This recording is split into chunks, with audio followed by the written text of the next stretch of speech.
ধর্মের মন্দিরটাকে কি বলে ওরা? মসজিদে কোনোদিন তাস খেলতে দেখেছেন কেউ? আমাদের সনাতন ধর্মে একটা বাজে অভ্যাস কি জানেন? আমাদের সনাতন ধর্মের মানুষের একটা বাজে অভ্যাস, বদ অভ্যাস, নিজে ভালো কাজ করবে না, কেউ ভালো কাজ করলে পেছনে টেনে ধরে রাখবে। একমাত্র এটা সনাতন ধর্মে আছে, অন্য কোনো ধর্মে নেই। আপনি চাইলে ঘুরে দেখতে পারেন, আপনি চাই ঘুরে দেখুন। আপনি দেখেছেন কোনোদিনও ইসলাম ধর্মের মন্দিরটাকে কি বলে ওরা? মসজিদে কোনোদিন তাস খেলতে দেখেছেন কেউ? দেখেছেন? হ্যাঁ কি না? আমাদের হিন্দু সনাতন ধর্মে কালী মায়ের মন্দির দেখুন, ভোলানাথের মন্দির দেখুন, সেখানে কি হয়? ক্লাব ঘর। মন্দিরটা ক্লাব ঘর। পবিত্রতা, পবিত্রতা, ভক্তিমূলক জায়গা বলে কিছু নেই। আছে? এটা অন্য ধর্মে চলে যান দেখি, আপনি মন্দিরে তাস খেলবেন? আছে কোনো ধর্মে? একমাত্র আছে সনাতন ধর্মে। এগুলো বলতে গেলে খারাপ, যে বলবে সে খারাপ। হ্যাঁ, বাজে বকছি। আমরা ভুলগুলো দেখি, অন্যায়গুলো সহ্য করি, প্রতিবাদ করি না, আমরা বরং তাদের সঙ্গে সঙ্গ দিই।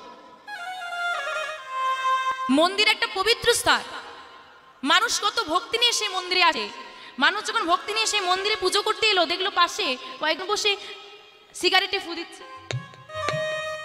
আবার বাবা এখন ভোলানাথের মন্দিরে বসে যদি সিগারেটে ফু দেয় বা অন্য কিছু খায়, আরে বাবার প্রসাদ, আরে বাবার প্রসাদ, বাবা প্রসাদ তুই হ্যাঁ খাচ্ছিস খা, বাবা বিষ খেয়েছিল সেটাও খেয়ে আমরা এনে দিচ্ছি, পয়সা তোকে দিতে হবে। ভোলানাথ বিনা পয়সায় পেয়েছিল না, তোকেও বিনা পয়সায় দেবো, খেয়ে দেখা। বাবা সর্বদা কৃষ্ণ নাম করতো, তুই গা। বাবা বাঘ জল পড়তো, তুই পর। বাবা শ্মশানে থাকতো, তোর মতো রাজপ্রসাদে থাকো না, সেখানে তো গিয়ে থাক। কবে শিখবে আমাদের ধর্ম? কবে যাবে মানুষের চেতনা? অচেতন আমরা। আমাদের গৌরহরির নামটা কি বল? চৈতন্য। নামটা কত সুন্দর, নামটার অর্থ কি? এই নামটার মানে কি? চৈতন্য। যার কথা আস্বাদন করলে জীবের চেতনা জাগ্রত হয়, তিনি হলেন চৈতন্য। গৌরহরি জীবের চেতনা জাগ্রত করার জন্য ধুলায় গড়াগড়ি ছিল। বাবা এখনকার মানুষদেরকে ধুলায় গড়াগড়ি দিতে হবে না। সাধুগুরু বৈষ্ণবের চোর মাথা নত করতে বললে কে কোথাকার বাবাজি এসেছে, আমি কেন প্রণাম করতে যাব? এটা হচ্ছে একটা বাজে স্বভাব আমাদের সনাতন ধর্ম। আচ্ছা তুমি করছো না, করো না, না প্রয়োজন নেই, তোমার মন চাইছে না করো না। কেউ করলে কেন তুমি তার পেছনে লাগে? বোঝান দেখি, এর কোনো যুক্তি আছে? এই রোগের কোনো ওষুধ আছে? কোনো ওষুধ? আবার বাবা এখন একটা নতুন দেখি বাবা এ উঠেছে, ধু এই বয়সে কি হরি হরি বলবো? একটু বয়স হয়ে যায়, চুলগুলো পাকুক, দৃষ্টি ক্ষমতা কমে যায়, কানে শুনতে পাবো না, হাঁটতে পারবো না, হাঁটু মুড়ে বসে কীর্তন শুনতে পাবো না, তখন গুরুচরণ আশ্রয় করব, তখন হরি হরি বলবো। কখন বলবো? আসল কথা হচ্ছে যখন ছেলে ঘর থেকে বের করে দেবে তখন হরির কাছে যাব, তার আগে যাব। এটা হচ্ছে পরিষ্কার কথা। মানে একজনের কাছে আঘাত না খেলে অন্যজনের কাছে যাওয়া যাবে না। তা মা বলি, মেনে নিলাম আমি তুমি বৃদ্ধ হয়ে গুরুচরণ আশ্রয় করবে, মেনে নিলাম তোমার একটু বয়স হলে তুমি কণ্ঠে তুলসীর মালা করবে, তুমি বৃদ্ধ হবে, তুমি বয়স হবে, সে গ্যারেন্টি আমাকে দিয়ে যাও। গ্যারেন্টি পারবে কেউ? আরে আজ আমি আছি, কালকে থাকবো কিনা কোনো গ্যারেন্টি নেই। খুব কি অসুবিধে হয়? গুরুচরণ আশ্রয় করে কণ্ঠে একটা তুলসীর মালা পড়লে খুব কি অসুবিধে হয়? হয় খুব অসুবিধে। লজ্জা করে, লজ্জা করে। আচ্ছা বাবা এখানে তো একজন ভক্ত বসেছেন, বাবারা রয়েছেন, মায়েরা রয়েছেন, আমার থেকে অনেক বয়োজ্যেষ্ঠ সবাই। লজ্জা করে ছাড়া, ভালো করে শুনুন কথাটা, লজ্জা করে। আমি একটা কারণ কিন্তু বলে দিয়েছি, এই কারণটা ছাড়া দ্বিতীয় একটা কারণ দেখান কণ্ঠে তুলসীর মালা না পড়ার। একটা কারণ লাগে, আমি যে কারণটা বললাম এটা ছাড়া। আর কারো কাছে কোনো কারণ আছে? ও বাবা কারণ আছে যে লজ্জা করে, এছাড়া একটা কারণ লাগবে। কি গো মা, কোনো কারণ? পড়ি না কেন? না লজ্জা করে, তাই তো?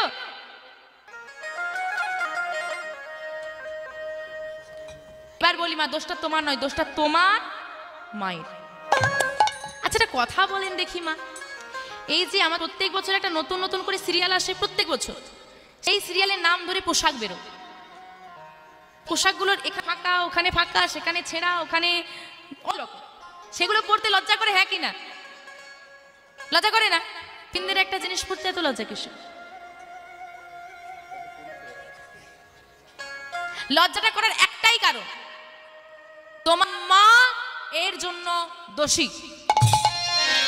যদি কারো কণ্ঠে তুলসী মালা পড়তে লজ্জা করে এবং তোমার মা বর্তমান আজই গিয়ে আঙুল তুলে প্রশ্ন করবে, মা কেন তুমি আমাকে ঠিক সময় গুরুচরণে ঠেলে দিলে না? কেন তুমি আমাকে কণ্ঠে তুলসীর মালাটা ছোটবেলায় দিলে? তুমি যদি ছোটবেলা থেকে আমাকে গলায় তুলসীর মালাটা দিতে আজ আমার পড়তে লজ্জা করতো না। চাই প্রমাণ লাগবে না? আজকে তোমার বাড়ির যে বাচ্চাটা 5 বছর তাকে গলায় একটা তুলসীর মালা পরিয়ে দাও, দরকার নেই গুরুচরণ আশ্রয় করার। যদি মনে হয় পরে করাবো করিও, গলায় একটা তুলসীর মালা দাও, সে বাচ্চা খুলবে, তার লজ্জা করবে, হ্যাঁ কি না? করবে না। এখন যে বাচ্চার বয়স 5 বছর তাকে পড়াও, কি হবে? তাহলে গোড়ায় ওখানেই সমস্যা রয়ে গেল না? কিন্তু যার আজকে বয়স 5 বছর তাকে পড়িয়ে দাও, সে যখন 15 বছর হবে তার ওটা পড়ে থাকতে আর লজ্জা করবে, সে একটা অভ্যাসে চলে আসবে। তার মানে গড়াতেই সমস্যা। আমি আগেই বললাম যে তোমার ছেলেটাও তোমার ছোটবেলায় এমন করে ভালোবাসতো, বড় হয়ে গিয়ে আর ভালোবাসে না, তার মানে তোমার সায় গাফিলতি রয়ে গেছে। আমরা সন্তানদেরকে মানুষ করি বাবা। আজকে অনেক মায়েরা আছে যারা যে বাবা আমার ছেলেটা ভালো নয়, আমার ছেলেটার সঙ্গ খারাপ, আমার ছেলেটা, দিদি তোমার বাড়িটা সাধু হয়েছে, তোমার ছেলেটা ভক্ত হয়েছে, আমার ছেলেটা ছাই পাশ গিলে রাতের বেলা বাড়ি ফেরে। এরকম অনেক মা আছেন। একটা কথা মনে মা, আজকে প্রত্যেকটা বাড়ির কথা আমি বলছি, এখানে যত মা আছে, যতগুলো মায়ের বাড়িতে বাচ্চা আছে মিলিয়ে নি, প্রত্যেকের গল্প এটা, প্রত্যেকের গল্প। আমরা একটা বাচ্চাকে টাইমে ঘুম থেকে তুলি, টাইমে স্কুলে পাঠাই, টাইমে বাড়িতে পড়তে বসাই, টাইমে খেলতেও দিই। যদি সকালবেলায় উঠে কোনো বাচ্চা স্কুলে যেতে না চায়, আমরা কি করি? মায়েরা কি করেন? মারেন।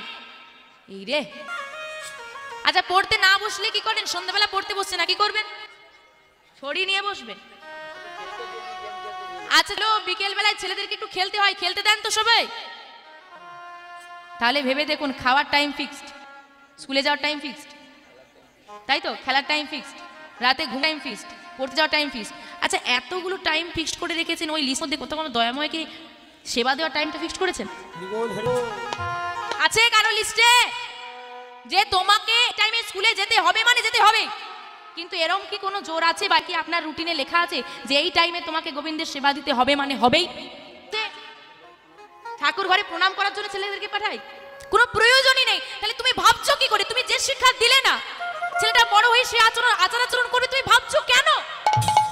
তেঁতুল লাগিয়ে যদি মিষ্টি আমের আশা করো পাবে, তাহলে বেকার তো কেঁদে লাভ নেই। আমার ছেলে আমাকে দেখলো না, আমার ছেলেটা ভালো হলো না, কেন কাঁদ? কারণ তুমি লাগিয়েছো তেঁতুল গাছ, আমের আশা করলে তুমি পাবে।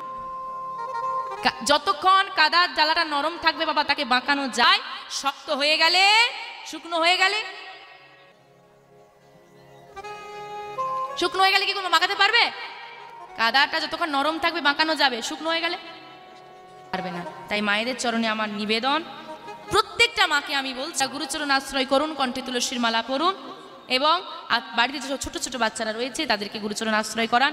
এছাড়া কিন্তু আমাদের সনাতনের ধর্মকে আমরা এগিয়ে নিয়ে যেতে পারবো না। আজকে আপনি যেদিকে তাকাবেন প্রত্যেকে একমাত্র আমাদের সনাতন ধর্ম নিম্নমুখী, নিচের দিকে নামতে চলেছে। আমাদের সনাতন ধর্ম সব থেকে আদি ধর্ম, সব থেকে আদি ধর্ম হচ্ছে সনাতন ধর্ম। এই ধর্মের মতো মহা উদার ধর্ম আর হতে পারে না।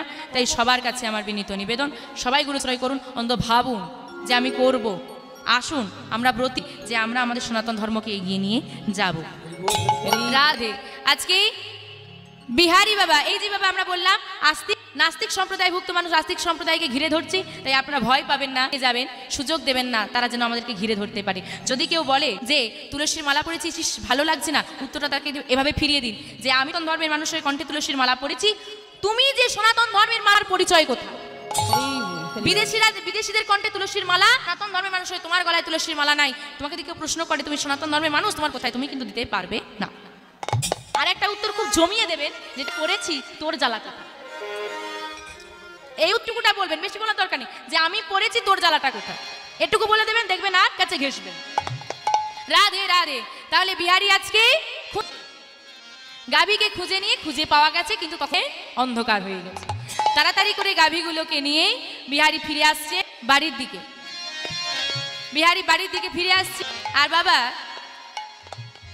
একটা স্থানে, আজকে যেমন রাস্তা ধারে কীর্তন চলছে, আপনারা সবাই আস্বাদন করছেন, তেমনই একটা মন্দিরের পথের ধারে ভাগবত কথা আছে, আর ভক্তরা সব বসে আস্বাদন করছে আর পাঠক বর্ণনা করে চলেছেন।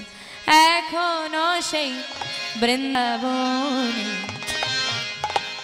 বাসি বাজে রে এখনো সেই বৃন্দা